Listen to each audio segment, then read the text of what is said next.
Bermuda triangle, ಇದನ್ನು devils triangle ಎಂದು ಕರೆಯುತ್ತಾರೆ. ಇದು ಅಟ್ಲಾಂಟಿಕ್ ಮಹಾಸಾಗರದ ಒಂದು ವಿಶಿಷ್ಟವಾದ ಭಾಗ. ಇದು ತ್ರಿಕೋನ ಆಕಾರದಲ್ಲಿ 3 ಬಿಂದುಗಳಿಂದ ರೂಪಿತವಾಗಿದೆ: ಮಿಯಾಮಿ, ಬರ್ಮುಡಾ, ಸ್ಯಾನ್ ಜುವಾನ್. ಈ ತ್ರಿಕೋನವು ಸುಮಾರು 5 ಲಕ್ಷದಿಂದ 15 ಲಕ್ಷ ಚದರ ಕಿಲೋಮೀಟರ್ಗಳಷ್ಟು ವಿಶಾಲವಾದ ಪ್ರದೇಶವನ್ನು ಒಳಗೊಂಡಿದೆ. ಈ ಜಾಗದಲ್ಲಿ ಅನೇಕ ವಿಮಾನಗಳು, ಹಡಗುಗಳು ಮತ್ತು ಜನರು ಯಾವುದೇ ಸುಳಿವು ಇಲ್ಲದೆ ನಿಗೂಢವಾಗಿ ಕಾಣೆಯಾಗಿದ್ದಾರೆ. ಇದರ ರಹಸ್ಯವು ವಿಜ್ಞಾನಿಗಳಿಗೆ, ಸಂಶೋಧಕರಿಗೆ ಮತ್ತು ಸಾಮಾನ್ಯ ಜನರಿಗೆ ಇಂದೂ ಕೂಡ ದೊಡ್ಡ ಒಗಟಾಗಿದೆ. ಈ ಪ್ರದೇಶವು ಏಕೆ ಇಷ್ಟೊಂದು ರಹಸ್ಯಮಯವಾಗಿದೆ? ಕೆಲವರು ಇದಕ್ಕೆ ಏಲಿಯನ್ ಅಬ್ಡಕ್ಷನ್ಸ್, ಸೂಪರ್ ನ್ಯಾಚುರಲ್ ಫೋರ್ಸಸ್ ಅಥವಾ ಲಾಸ್ಟ್ ಸಿವಿಲೈಸೇಷನ್ಸ್ ಕಾರಣ ಎಂದು ಊಹಿಸುತ್ತಾರೆ. ಇನ್ನು ಕೆಲವರು ಇದಕ್ಕೆ ಸಹಜ ಕಾರಣಗಳಿವೆ ಎಂದು ವಾದಿಸುತ್ತಾರೆ. ಆದರೆ ಒಂದು ಸತ್ಯವೆಂದರೆ, ಈ ರಹಸ್ಯವು ಶತಮಾನಗಳಿಂದ ಜನರ ಕಲ್ಪನೆಯನ್ನು ಕಾಡುತ್ತಿದೆ. ಬರ್ಮುಡಾ ಟ್ರಯಾಂಗಲ್ನ ಕಥೆಗಳು 20ನೇ ಶತಮಾನದ ಮಧ್ಯಭಾಗದಲ್ಲಿ ಬಹಳಷ್ಟು ಜನಪ್ರಿಯ ಆದವು. ಆದರೆ ಈ ಪ್ರದೇಶದ ಬಗ್ಗೆ ಕೆಲವು ಕಥೆಗಳು ಬಹಳಷ್ಟು ಹಳೆಯದಾಗಿದೆ. ಕ್ರಿಸ್ಟೋಫರ್ ಕೊಲಂಬಸ್ ಕೂಡ 1492ರಲ್ಲಿ ಈ ಪ್ರದೇಶದ ಮೂಲಕ ಸಂಚರಿಸಿದಾಗ ಕೆಲವು ವಿಚಿತ್ರ ಅನುಭವಗಳನ್ನು ದಾಖಲಿಸಿದ್ದಾನೆ. ಆತನ ದಿನಚರಿಯಲ್ಲಿ ಹೇಳ್ತಾನೆ, ಆಕಾಶದಲ್ಲಿ ಒಂದು ವಿಚಿತ್ರ ಬೆಳಕು ಕಾಣಿಸಿತು, ಅದು ವಿಚಿತ್ರವಾಗಿ ಚಲಿಸ್ತಾ ಇತ್ತು ಅಂತ ಬರೆದಿದ್ದಾನೆ. ಅವನ ಕಂಪಾಸ್ ಕೂಡ ಅಲ್ಲಿ ಸರಿಯಾಗಿ ಕೆಲಸ ಮಾಡದಿರುವುದನ್ನು ಗಮನಿಸಿದ್ದಾನೆ. ಇದು ಬರ್ಮುಡಾ ಟ್ರಯಾಂಗಲ್ನ ಮೊದಲ ದಾಖಲಾದ ವಿಚಿತ್ರ ಘಟನೆ. 20ನೇ ಶತಮಾನದ ಆರಂಭದಿಂದ ಈ ಪ್ರದೇಶದಲ್ಲಿ ಕಾಣೆಯಾದ ಹಡಗುಗಳು ಮತ್ತು ವಿಮಾನಗಳ ಸಂಖ್ಯೆ ಹೆಚ್ಚಾಯಿತು. 1940 ಮತ್ತು 50ರ ದಶಕದಲ್ಲಿ ಈ ಘಟನೆಗಳು ಜಗತ್ತಿನ ಗಮನ ಸೆಳೆದವು ಮತ್ತು ಬರ್ಮುಡಾ ಟ್ರಯಾಂಗಲ್ ಎಂಬ ಹೆಸರು ಜನಪ್ರಿಯವಾಯಿತು. ಬರ್ಮುಡಾ ಟ್ರಯಾಂಗಲ್ನ ಅತ್ಯಂತ ಪ್ರಸಿದ್ಧ ಘಟನೆ ಎಂದರೆ ಫ್ಲೈಟ್ 19 ಎಂಬ ವಿಮಾನ ತಂಡದ ಕಣ್ಮರೆ. 1945 ಡಿಸೆಂಬರ್ 5ರಂದು ಯುನೈಟೆಡ್ ಸ್ಟೇಟ್ಸ್ನ ನೌಕಾಪಡೆಯ 5 TBM ಅವೆಂಜರ್ ಯುದ್ಧ ವಿಮಾನಗಳು ಫ್ಲೋರಿಡಾದ ಪೋರ್ಟ್ ಲಾಡರ್ಡೇಲ್ನಿಂದ ಒಂದು ತರಬೇತಿ ಕಾರ್ಯಕ್ಕಾಗಿ ಹೊರಟವು. ಈ ತಂಡದಲ್ಲಿ 14 ಜನ ಸಿಬ್ಬಂದಿ ಇದ್ದರು ಮತ್ತು ಎಲ್ಲವೂ ಕೂಡ ಸಾಮಾನ್ಯವಾಗಿತ್ತು. ಆದರೆ ವಿಮಾನಗಳು ತಮ್ಮ ಗುರಿಯನ್ನು ತಲುಪಿದ ನಂತರ ತಂಡದ ನಾಯಕ ಲೆಫ್ಟಿನೆಂಟ್ ಚಾರ್ಲ್ಸ್ ಟೇಲರ್ ರೇಡಿಯೋದಲ್ಲಿ ಒಂದು ಆಂತರಿಕ ಸಂದೇಶವನ್ನು ಕಳಿಸುತ್ತಾರೆ: ನಾವು ಎಲ್ಲಿದ್ದೇವೆ ಎಂದು ಗೊತ್ತಿಲ್ಲ, ಎಲ್ಲವೂ ವಿಚಿತ್ರವಾಗಿದೆ, ಕಂಪಾಸ್ ಕೂಡ ಕೆಲಸ ಮಾಡುತ್ತಿಲ್ಲ, ಸಮುದ್ರವು ತುಂಬ ವಿಚಿತ್ರವಾಗಿ ಕಾಣುತ್ತಿದೆ ಅಂತ. ಈ ಸಂದೇಶದ ನಂತರ ರೇಡಿಯೋ ಸಂಪರ್ಕ ಕಡಿತಗೊಂಡಿತು. ಆ 5 ವಿಮಾನಗಳು ಕೂಡ ಕಾಣೆಯಾದವು. ಆದರೆ ಕತೆ ಇಲ್ಲಿಗೆ ಮುಗಿಯಲಿಲ್ಲ. ಆ ವಿಮಾನಗಳನ್ನು ಹುಡುಕಲು ಹೊರಟಂಥ ಮತ್ತೊಂದು ರಕ್ಷಣಾ ವಿಮಾನ PBM ಮರೈನರ್ ಏರ್ಕ್ರಾಫ್ಟ್, ಇದರಲ್ಲಿ 13 ಜನ ಸಿಬ್ಬಂದಿ ಇದ್ದರು, ಅದು ಕೂಡ ಕಾಣೆಯಾಯಿತು. ಒಂದೇ ದಿನದಲ್ಲಿ ಒಟ್ಟು 27 ಜನರು ಮತ್ತು 6 ವಿಮಾನಗಳು ಯಾವುದೇ ಗುರುತಿಲ್ಲದೆ ನಿಗೂಢವಾಗಿ ಕಣ್ಮರೆಯಾದವು. ಈ ಘಟನೆಯು ಬರ್ಮುಡಾ ಟ್ರಯಾಂಗಲ್ನ ರಹಸ್ಯವನ್ನು ಜಗತ್ತಿನಾದ್ಯಂತ ಪ್ರಸಿದ್ಧವಾಗಿಸಿತು. ಕೆಲವರು ಇದಕ್ಕೆ ಏಲಿಯನ್ ಇಂಟರ್ಫಿಯರೆನ್ಸ್ ಕಾರಣ ಎಂದರೆ, ಇನ್ನೂ ಕೆಲವರು ಇದನ್ನು ಮ್ಯಾಗ್ನೆಟಿಕ್ ಸ್ಟಾರ್ಮ್ಸ್ ಅಥವಾ ಹ್ಯೂಮನ್ ಎರರ್ ಇರಬಹುದು ಅಂತ ಅಂದಾಜಿಸಿದ್ದಾರೆ. ಆದರೆ ಯಾವುದೇ ಸುಳಿವು ಸಿಗದ ಕಾರಣ ಈ ಘಟನೆ ಒಂದು ದೊಡ್ಡ ಒಗಟಾಗಿಯೇ ಉಳಿದಿದೆ. ಮತ್ತೊಂದು ದೊಡ್ಡ ರಹಸ್ಯವೆಂದರೆ USS ಸೈಕ್ಲೋಪ್ಸ್ ಎಂಬ ಅಮೆರಿಕದ ನೌಕಾಪಡೆ ಹಡಗಿನ ಕಾಣೆಯಾಗುವಿಕೆ.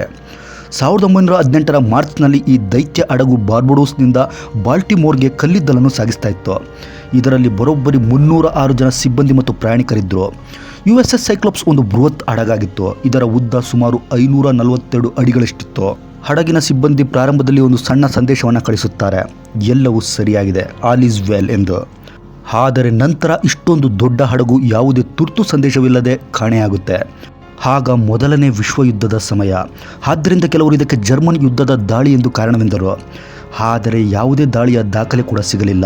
ಇನ್ನು ಕೆಲವರು ಹಡಗಿನ ಒಂದು ಇಂಜಿನ್ ಸಮಸ್ಯೆ ಇತ್ತು ಎಂದು ಊಹೆ ಮಾಡಿದರು. ಆದರೆ ಇದಕ್ಕೂ ಕೂಡ ಯಾವುದೇ ಪುರಾವೆ ಇಲ್ಲ.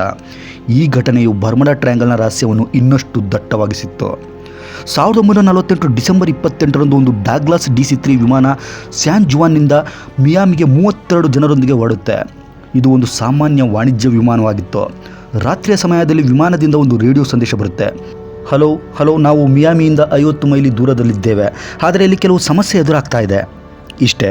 ಆ ಸಂದೇಶದ ನಂತರ ಯಾವುದೇ ಸಂಪರ್ಕವಿಲ್ಲ. ವಿಮಾನ ಕೂಡ ಕಾಣೆಯಾಗುತ್ತೆ ಮತ್ತು ಯಾವುದೇ ಕುರುಹುಗಳು ಕೂಡ ಸಿಗೋದಿಲ್ಲ. ಬರ್ಮುಡಾ ಟ್ರಯಾಂಗಲ್ನ ಗಡಿಯ ಸನಿಹದಲ್ಲಿ ಸಂಭವಿಸಿದ ಮತ್ತೊಂದು ರಹಸ್ಯವೆಂದರೆ ಮೇರಿ ಸೆಲೆಸ್ಟ್ ಎಂಬ ವಾಣಿಜ್ಯ ಹಡಗಿನ ಕತೆ. 1872ರಲ್ಲಿ ಈ ಹಡಗು ನ್ಯೂಯಾರ್ಕ್ನಿಂದ ಇಟಲಿಗೆ ಸರಕು ಸಾಗಿಸ್ತಾ ಇತ್ತು. ಸ್ವಲ್ಪ ದಿನಗಳ ನಂತರ ಡಿಸೆಂಬರ್ 5ರಂದು ಈ ಹಡಗನ್ನು ಪೋರ್ಚುಗಲ್ ಸನಿಹದಲ್ಲಿ ಪತ್ತೆ ಹಚ್ಚಲಾಯಿತು. ಆದರೆ ಆ ಮೇರಿ ಸೆಲೆಸ್ಟ್ನಲ್ಲಿ ಯಾವ ಜನ ಕೂಡ ಇರಲಿಲ್ಲ. ಎಲ್ಲರೂ ಕೂಡ ನಿಗೂಢವಾಗಿ ನಾಪತ್ತೆಯಾಗಿದ್ದರು. ಹಡಗಿನ ಸಿಬ್ಬಂದಿ, ಕ್ಯಾಪ್ಟನ್ ಮತ್ತು ಅವನ ಕುಟುಂಬ ಸೇರಿದಂತೆ ಎಲ್ಲರೂ ಕೂಡ ಕಾಣೆಯಾಗಿದ್ದರು. ಆಶ್ಚರ್ಯಕರವಾಗಿ ಹಡಗಿನ ಸರಕು ಮತ್ತು ಆಹಾರ ಸಂಗ್ರಹ ಎಲ್ಲವೂ ಕೂಡ ಸುರಕ್ಷಿತವಾಗಿತ್ತು.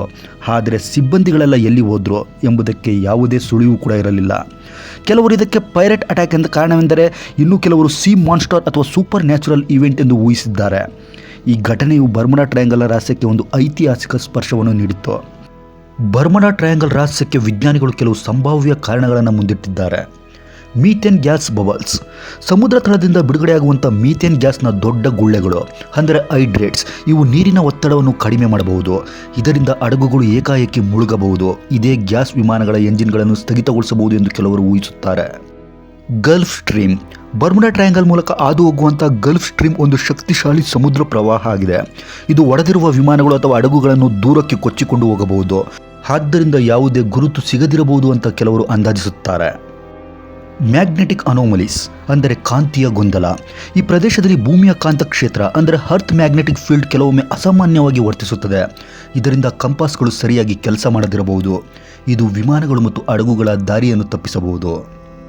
ರೋಗ್ ವೇವ್ಸ್. ಈ ಭಾಗದಲ್ಲಿ ಏಕಾಏಕಿ ಎದ್ದೇಳುವಂಥ ದೈತ್ಯ ಅಲೆಗಳು 100 ಅಡಿಗಳಷ್ಟು ಎತ್ತರಕ್ಕೆ ಏರಬಹುದು. ಇವು ಚಿಕ್ಕ ಹಡಗುಗಳನ್ನು ಸುಲಭವಾಗಿ ನಾಶ ಮಾಡಬಹುದು. Human errors. ಕೆಲವೊಮ್ಮೆ ದಿಕ್ಕು ತಪ್ಪುವಿಕೆ ಅಂದರೆ ನ್ಯಾವಿಗೇಷನಲ್ ಎರರ್ಸ್, ಕೆಟ್ಟ ಹವಾಮಾನ ಅಥವಾ ಯಾಂತ್ರಿಕ ಸಮಸ್ಯೆಗಳು ಕೂಡ ಕಾರಣವಾಗಿರಬಹುದು. ಆದರೆ ಇಷ್ಟೊಂದು ಘಟನೆಗಳಿಗೆ ಕೇವಲ ಇದೊಂದೇ ಕಾರಣವಾಗಿರಲು ಸಾಧ್ಯವೇ ಇಲ್ಲ. ಹವಾಮಾನ ವಿಚಿತ್ರತೆ. ಬರ್ಮುಡಾ ಟ್ರಯಾಂಗಲ್ನಲ್ಲಿ ಚಂಡಮಾರುತಗಳು, ಸಿಡಿಲಿನ ಬಿರುಗಾಳಿಗಳು ಮತ್ತು ಆಕಸ್ಮಿಕ ಮಂಜು ಅಂದರೆ ಸಡನ್ ಫಾಗ್ ಕೂಡ ಸಾಮಾನ್ಯವಾಗಿವೆ. ಇವು ಕೂಡ ಸಂಚಾರಕ್ಕೆ ಅಪಾಯಕಾರಿಯಾಗಬಹುದು. ಆದರೆ ಈ ವಿವರಣೆಗಳೆಲ್ಲ ಘಟನೆಗಳಿಗೆ ಸಂಪೂರ್ಣ ಉತ್ತರ ನೀಡುವುದಿಲ್ಲ. ಉದಾಹರಣೆಗೆ ಫ್ಲೈಟ್ 19ನಂಥ ಘಟನೆಯಲ್ಲಿ 5 ವಿಮಾನಗಳು ಒಟ್ಟಿಗೆ ಕಾಣೆಯಾಗಿರುವುದಕ್ಕೆ ಕೇವಲ ಮೀಥೇನ್ ಗ್ಯಾಸ್ ಅಥವಾ ರೋಗ್ ವೇವ್ಸ್ ಕಾರಣವಾಗಿರಲು ಸಾಧ್ಯವೇ ಇಲ್ಲ. ಇದೇ ಕಾರಣಕ್ಕೆ ಈ ರಹಸ್ಯವು ಇಂದಿಗೂ ಜನರ ಕುತೂಹಲವನ್ನು ಕೆರಳಿಸುತ್ತೆ. ಬರ್ಮುಡಾ ಟ್ರಯಾಂಗಲ್ನ ರಹಸ್ಯವು ಕೇವಲ ವಿಜ್ಞಾನಕ್ಕೆ ಮಾತ್ರ ಸೀಮಿತವಾಗಿಲ್ಲ. ಇದು ಕಲ್ಪನೆಯ ಲೋಕವನ್ನು ತಟ್ಟಿದೆ. ಕೆಲವು ಜನಪ್ರಿಯ ಊಹೆಗಳು ಕೂಡ ಇದೆ. ಅಂದರೆ ಏಲಿಯನ್ ಒಡನಾಟ ಅಂದರೆ ಏಲಿಯನ್ಸ್ ಆಕ್ಟಿವಿಟೀಸ್. ಹೌದು, ಕೆಲವರು ಈ ಪ್ರದೇಶವನ್ನು UFO ಹಾಟ್ಸ್ಪಾಟ್ ಎಂದು ಕರೆಯುತ್ತಾರೆ. ಫ್ಲೈಟ್ 19ನಂಥ ಘಟನೆಗಳನ್ನು ಏಲಿಯನ್ ಅಬ್ಡಕ್ಷನ್ಸ್ಗೆ ಸಂಬಂಧಿಸಲಾಗಿದೆ.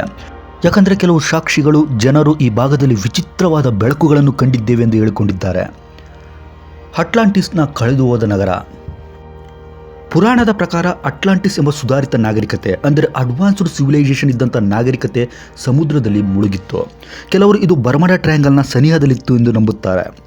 ಈ ನಗರದ ಪವರ್ಫುಲ್ ಕ್ರಿಸ್ಟಾಲ್ಸ್ ಅಥವಾ ಎನರ್ಜಿ ಸೋರ್ಸಸ್ಗಳು ವಿಮಾನಗಳು ಮತ್ತು ಹಡಗುಗಳು ಕಾಣೆಯಾಗುವಂತೆ ಮಾಡುತ್ತದೆ ಎಂಬ ಕಥೆ ಜನಪ್ರಿಯವಾಗಿದೆ. Time warp.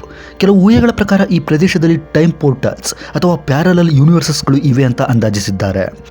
ಅಂದರೆ ಕಾಣೆಯಾದಂಥ ವಿಮಾನಗಳು ಮತ್ತು ಹಡಗುಗಳು ಬೇರೆಯೇ ಕಾಲಕ್ಕೆ ಅಥವಾ ಬೇರೆ ಜಗತ್ತಿಗೆ ಹೋಗಿರಬಹುದು, ಬೇರೆ ಆಯಾಮಕ್ಕೆ ಅಂದರೆ ಬೇರೆ ಡೈಮೆನ್ಷನ್ಸ್ಗೆ ಸಿಲುಕಿರಬಹುದು ಎಂದು ಕೆಲವರು ಊಹೆ ಮಾಡ್ತಾರೆ. ಒಟ್ಟಾರೆ ಬರ್ಮುಡಾ ಟ್ರಯಾಂಗಲ್ ಒಂದು ರೋಚಕ ಒಗಟು. ಇದು ವಿಜ್ಞಾನ, ಇತಿಹಾಸ ಮತ್ತು ಕಲ್ಪನೆಯ ಸಂಗಮವಾಗಿದೆ. Flight 19, USS Cyclops, Douglas DC-3, Mary Celeste ಮತ್ತು ಎಲೆನ್ ಆಸ್ಟಿನ್ನಂಥ ಘಟನೆಗಳು ಈ ಸ್ಥಳಕ್ಕೆ ಒಂದು ರಹಸ್ಯಮಯ ಆಕರ್ಷಣೆಯನ್ನು ನೀಡಿವೆ.